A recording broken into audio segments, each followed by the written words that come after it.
Hello, everyone. Welcome to the second episode of Behind the Lava Lava. I'm your host, Michael Tan, and here with me are JP, Johnny, and Milford. Today's topic is on racism. Myth or fact, because Samoans are taught falualo, respect. Racism doesn't exist in Samoa or American Samoa. What do you guys think? It depends. Yeah. Depends. A lot of people like to confuse racism with prejudice. Yeah. And I think they're two different things. And I believe that prejudice is just disliking somebody because of stereotypes. But racism is an inherent dislike of someone based solely on the color of their skin. Yes. Or to that effect. And do I believe that prejudice exists in Samoan culture? Yes. Do I believe that racism racism exists in the Samoan culture? Yes, I also believe so. And then do I believe that because of our culture and the way we are taught that we are incapable of being racist? False. That argument is the worst argument I've ever heard.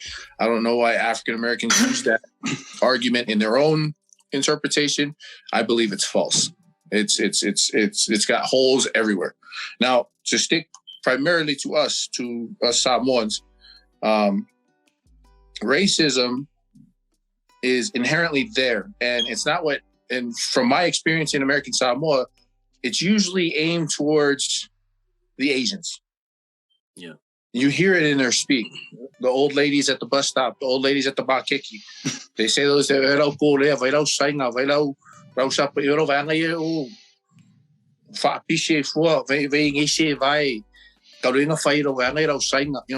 that. You hear those things coming out, and they start to judge people based on just the color of their skin or ethnicity, essentially. Now, regular prejudice based on stereotypes is also rampant, and I believe that's a more clear definition to this topic as far as our island is concerned. Yes, but that's just my take. I do think, based on this question, that racism does exist in Samoa, just like it does all over the world, right?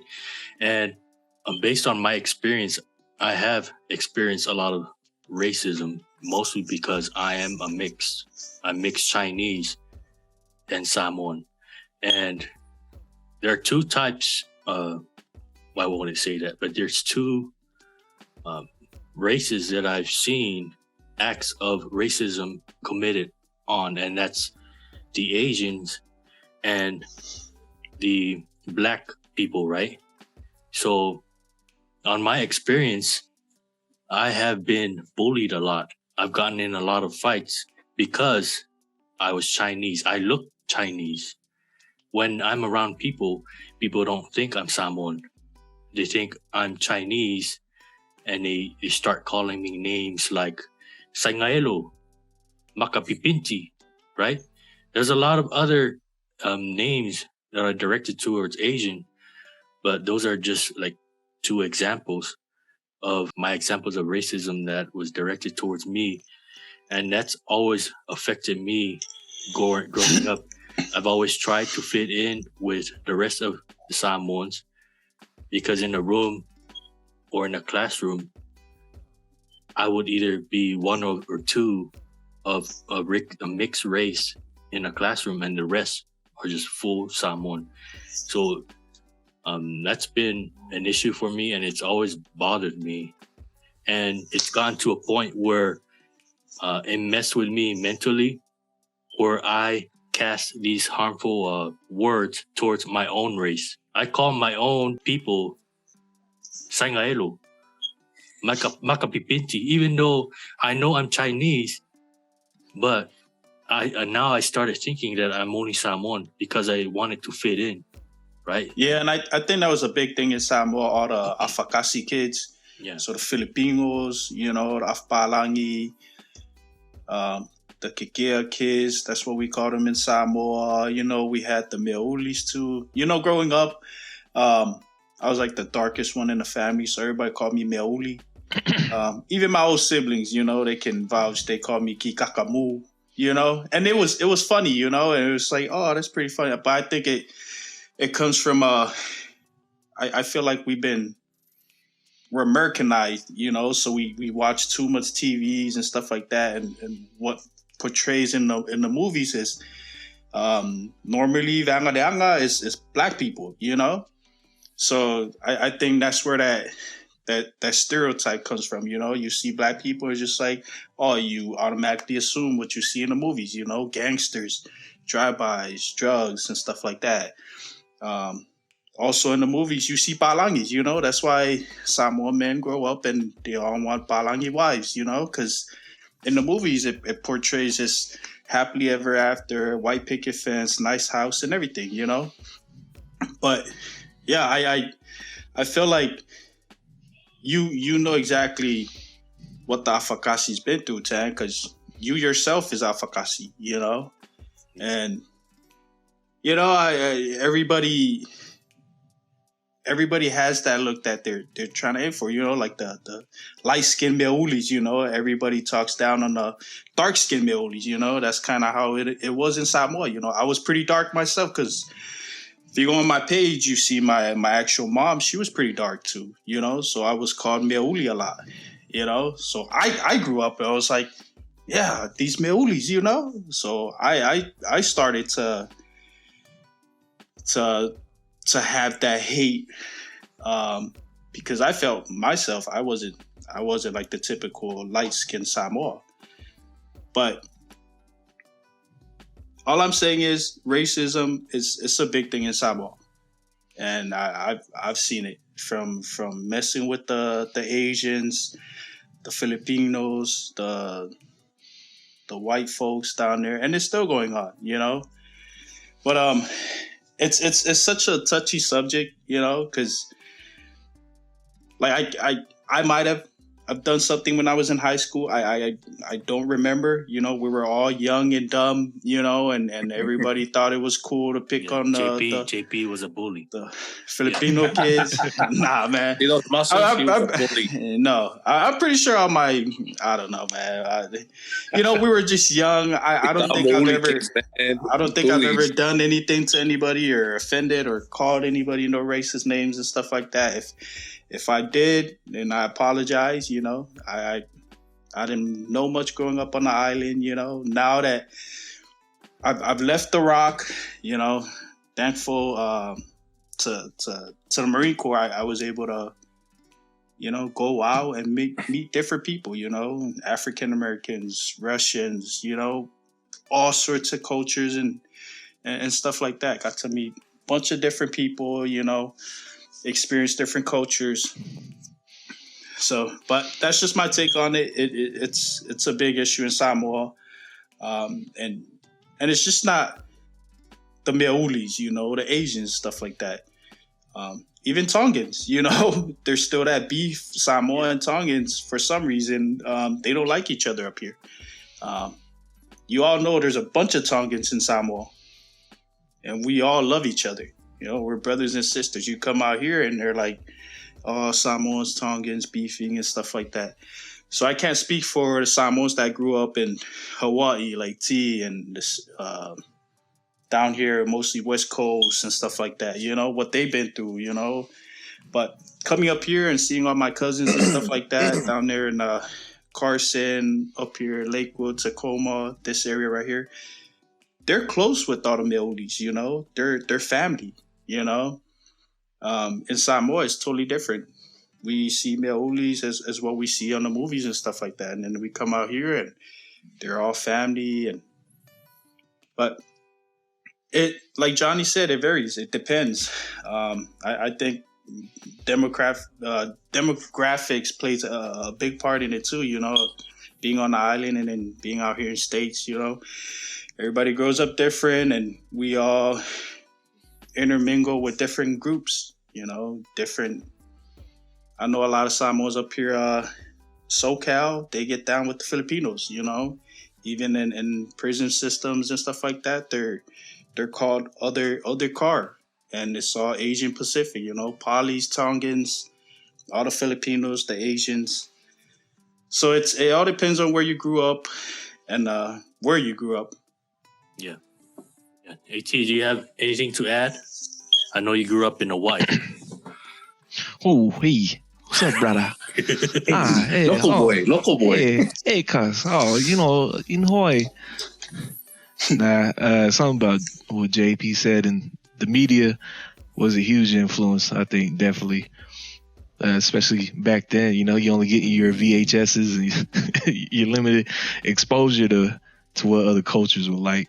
So, I mean, I didn't necessarily grow up in huge Samoan communities, but being around, churches, the Samoan churches, or just being observant how we interacted with, other cultures is, you can definitely tell it was influenced by the media. Like, oh, I don't want you hanging with these group of people because of this and that. Like, but wait a minute, we're in the suburbs, and they're not doing this or that.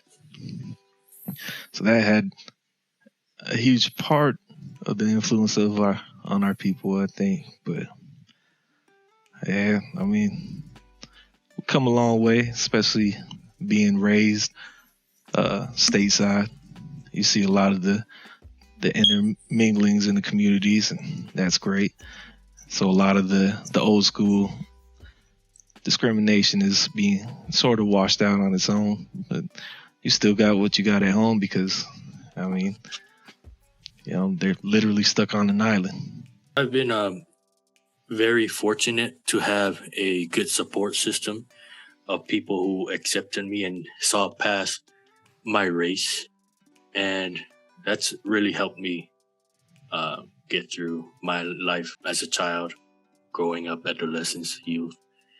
So what do you guys think of the word Meauli? Because I know we use it a lot, but we use it a lot, and it offends a lot of people, but that's what we grew up on. It's Meauli translates to black thing.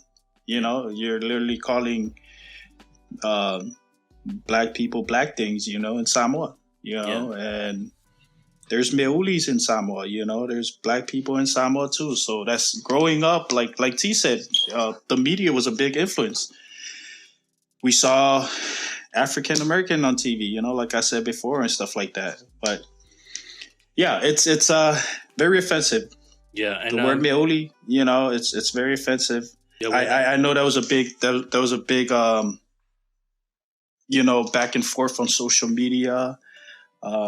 And we came out with, I think a lot of people would much rather prefer to get called Tangata Uli, black people, Tangata Uli instead of Meauli, And I know I say Meauli a lot, but that's just, that's growing up in Samoa. That's what but now that I've been exposed to so much, I've been through a lot and everything now, it's 2022, a lot of those old sayings and old stuff needs to go away, and people are stuck in their old ways, and they're like, you don't need to change that, it's just like, get over it, stop whining, but it's not right, We're it, and we're the future, and when stuff needs to get changed, it needs to get changed, and I know that's very offensive to a black community, especially those Afakasis, man, half Samoan, half black, brothers and sisters, but yeah, Tangata Uli should be the new, get away from Meauli and then start calling it Tangata Uli, Yeah, or you just call them Samoa because they're in Samoa. We're all Samoans. Mm-hmm. I'm surprised that people never heard of the term Tangata Uli, because I first heard of that term when I was around 9 or 10 years old. It was taught to me by someone very important who just recently passed away, and he told me to use the word Tangata Uli instead of Meauli when I was young. And I'm surprised that today's society just recently heard of this term. And I think it's not, social media is one of those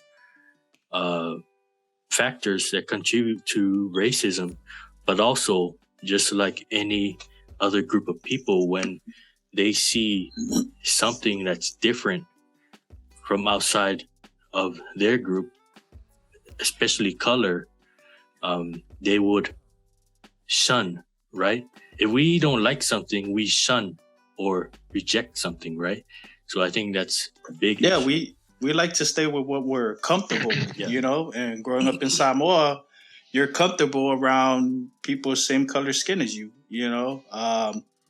When I came to boot camp and everything, you know, it happens. Like, everybody has cliques. Like, I stuck with T and then all the island folks, you know. We had a bunch of Usos from Guam, Hawaii, and we had our little clique and we all stayed together, you know. And everywhere you go, you'll see that. You'll see African Americans out with African Americans, you know. You'll see all these different cliques and stuff. And it's normal, you know. You grow up and you're taught to stay with your kind, you know. But a lot of time is your own people that end up, you know, stabbing you in the back, you know. So you need to leave Samoa, or you need to go out and experience all these different type of people, different cultures and stuff like that. You know, don't have that mentality where you have to, like, Samoans, we're pretty awesome at connecting with each other. You know, You go out to Walmart, you see Samoans, and you're like, so, you Samoan? I was like, oh yeah, come over to my house and stuff like that. You know, we had that bond.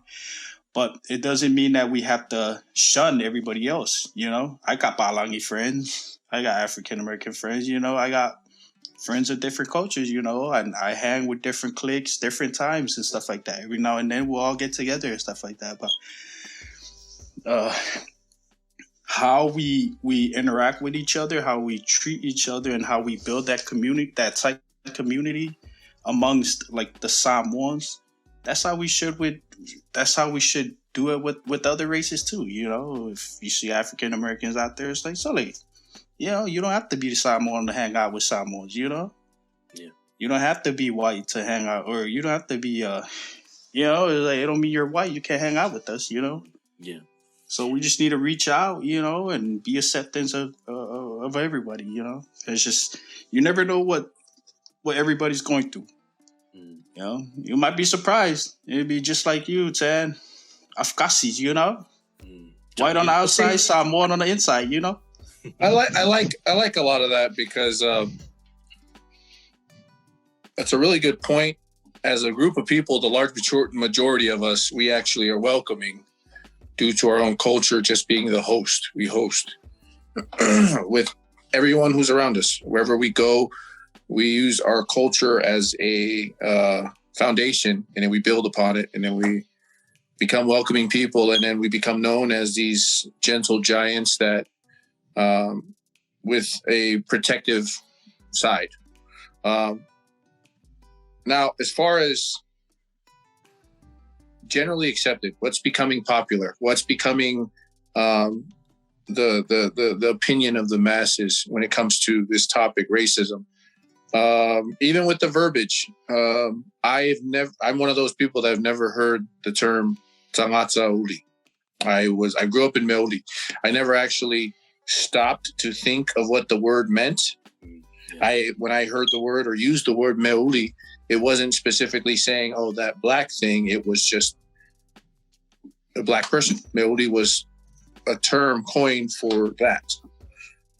As I grew older, it was just the same thing. Yeah. Like, even when I was growing up in Samoa, when I was like, certain words are translated differently as the times go by. For example, for me, it was cousin. When I was growing up, the word cousin was kasing. But then now the word commonly used is kausongo. Yeah. And somewhere along the way, the verbiage or the terminology was retranslated or recoined something else. Another example, I don't know if a lot of you guys are LDS, but in the Samoan prayer for sacrament, the verbiage used to be something else. When I was little, growing up in the church, and I would recite the prayer, it was different. Yeah. And now it's changed because translations have changed. What's generally accepted as the translation for this word has now become, and it has evolved into a certain or a different translation, or somebody else with a degree in so-and-so decided that this is the new verbiage. Now, I listen to the radio station in Samoa on my off time. I listen to B103 just because I like the music that they play. And my parents still live in Samoa. My siblings still live in Samoa. So I keep up. Yeah. And even then, they started coining the term tangata uli, tangata sainga. Tangata, they don't even use tangata sainga. They do tangata, and then golea, sapangi, Filipino, stuff like that. They'll be more specific, no generalized Asian, because if that, then tangata sainga could be the Indian guy, because that's Asia too. But I believe that racism has been a quiet factor in American Samoa and in both Samoas. It was one of those topics where it can be perceived as racism. It's mostly prejudice. We just dislike something because somebody did us dirty and they just happen to be of that race, and we just kind of lump the whole group in there for it. And that's just prejudice due to a stereotype. But to generally hate someone based on the color of their skin, it's been a low simmer, and nobody ever talked about it. And then as we progress with communication, now we have social media, and now we can communicate better with the outside world. Now we're hearing that, oh wait, that could be racism. That could be racism. So racism, as far as that term used in American Samoa, it's always been there. It's always been there.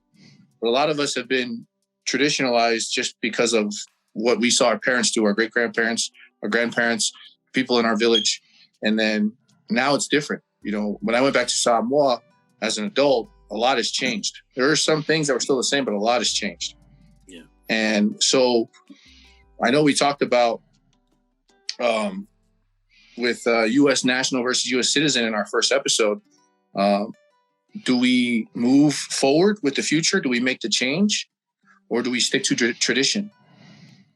Yeah. And that's a question I like to throw out to you guys. Do we nitpick and choose? Do we have our cake and eat it too? Or do we move forward? We grow, we evolve with the times. So what do you guys think of using the N-word? What are your thoughts? It depends, man. Like we grew up in Samoa, and then there's a bunch of Usos, that grew up here. I got a bunch of cousins and everybody, they use the N-word, but that's how they grew up. They grew up with a bunch of African Americans. That's brothers to them. They've been through a lot. Life in Samoa, we've been through a lot too. But then up here, they went through a different type of struggle. We're minorities, small groups of Samoans and stuff like that. So we tend to, we go through a lot of stuff these African Americans go through. So we stick together. So I know a lot of cousins up here, man. A lot of my family down in Inglewood, Hawthorne, they all use the N-words. I got friends that grew up here that use the N-word, and I have nothing to say to it because they're with all their friends, and they got that pass, because they grew up. A lot of them, 99% of the time, they're all gang related. They all got jumped into gangs, and that's just how it is, But to let our listeners know, if you hear someone using the N-word, it's okay to approach them. They're big teddy bears, right? Well, it's funny because it's funny, that's how they say, we big Samoans, talk like they're black, and then you dress like you're a bunch of cholos, y'all like the tall tees with Converse, the Dickies, and then we talk like we're black, all the Samoans that grew up here. But I can't say. I can't speak on the Usos that grew up here, because that's their culture, Ours is what we grew up knowing, you know, and then that's what they grew up knowing, you know. But maybe T can talk a little bit more about it because T grew up in Hawaii, you know, and you know, it's a much bigger island over there, much bigger Samoan community up there, and they had every pretty much every race over there, you know. We had, you know, they had hoods out there, you know. I know T grew up in a hood, you know, down there. And, I don't even know. The hood on the beach. Yeah, yeah. It's a hard life out there in Hawaii, huh, T? Yeah. So I lived in Texas, Arizona, Cali, Germany. And the people that embraced me the most, or I spent most of my time with, was folks from the Black community. And even being in Cali, living in San Bernardino area, Rialto, you know, a lot of the Usos and the Blacks, they hang out together. And the Samoans too, like your cousins up in Washington, they use the N-word. And, you know, me trying to fit in and trying to be hood because I didn't know who I was. I used it. But then I started really thinking about where that word comes from and the years of pain that those people suffered and just that hard ER and just the years that it had been used to demean those people and get at them. Like I found myself later on in life just like, man, even this slang, I can't use it. I mean, if Black folks gonna use it, that's fine. Then that's on them. But just me, not liking, you know, injustices that's been done to some of our ancestors. I can't find it okay within myself to use that word. You know, just all the pain that's been associated with it. Yeah. I'm not into it anymore. I mean, I listen to it in my music and stuff, of course, but yeah, as far as usage and seeing our people use it, I'm like, you know. But I mean, it is what it is. But for me, I don't like it. I'm not even gonna like it if I wouldn't want my kids to use it if we were to, you know, be in different areas. Yeah, and when I was young, I did use that word. I admit that I used that word around Samoans because they used that word like they dropped it like it was eating like candy. Well, like I said, man, we grew up with what, like 3 channels, channel 2 and channel 5, you know, and then we went to Talo for video. A lot of those movies, you know, growing up, everybody was like, man, that's pretty awesome, you know, I want to be a gangster when I grow up, you know. So we're all guilty of using that word, you know, throughout. So, but we're all a bunch of dads now, you know, we've been through a lot, you know. It's just like, hey, it's 2022, a lot has changed, been through a lot, you know. Now you understand, you know, you get educated, you know, from like different people. You got social media, people talking about it, you know, because you thought it was cool, you know. Everybody was like, oh yeah, I use it, you know, I'm a gangster, you know. My uncle, you know, he's been locked up, you know, and this, so it gives me the right to use it, you know. I got family down in Carson, you know, got family in Long Beach, so yeah, I can use it too, you know. So yeah, I've seen it a lot in Samoa, you know. Even like a lot of the polys, like the poly rappers and stuff like that, they still use it, you know. But I'm not trying to bash on them, you know, because like I said before, that's what they grew up on, you know. That's their culture, you know. So it all depends, and it's different. So now, as an adult, I cringe every time that word is mentioned. So hopefully my kids do not use that word, like T said. And, you know, as society, we're evolving. We have to move forward from these things, like Johnny mentioned. Johnny, any closing remarks? No, I think we pretty much covered it. It's a couple touch-ups. We as a people are good at adapting to our environments. We do a foothold. Usually it has to do with the military. So if you want to know where all the pockets of Samoans are on the United States, is wherever there's an army base or an Air Force base. Yeah. Around there's usually a good pocket of. And now, since they opened that recruiting office in American Samoa, there's a lot of Marines. Samoans not around the Marine bases. Yeah. I know when I went to boot camp, I hadn't seen a Samoan until I got to 29 Palms and met you guys. I had never met the only other Marine Samoans that I knew was a first sergeant, and there was an old retiring master guns. Mm-hmm. So they were like, they joined the Marine Corps back in the 70s or late 80s. Yeah. So it's a new thing. And we as a people, wherever we go, we adapt to our environment and we grow. And a lot of times before we raise our kids in that environment, they grow up in that environment and they emulate the people around them. Yeah. I got some cousins that were born and raised in Raleigh, North Carolina. They don't speak a lick of Samoan. Their dad still speaks Samoan. Their mom's Cherokee white, and the kids have the southern drawl is so thick I can barely understand them sometimes.